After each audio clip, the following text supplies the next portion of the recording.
my channel. Today I'm gonna show you how to remove the ear swab buttons when stuck in your ears.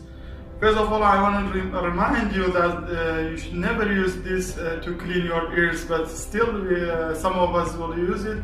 So today I'm going to show you how to remove the cotton part of the ear swab when stuck in your ear. First of all, whenever you see the swab came out without the cotton, so you'll realize that what happened to you. First of all, try to remove the other part of the cotton that remained with the swab.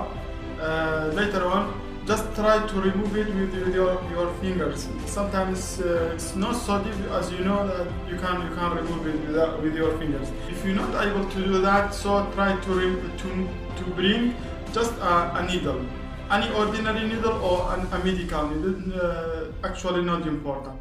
Just try to cut the culprit head of the swab with a needle like that.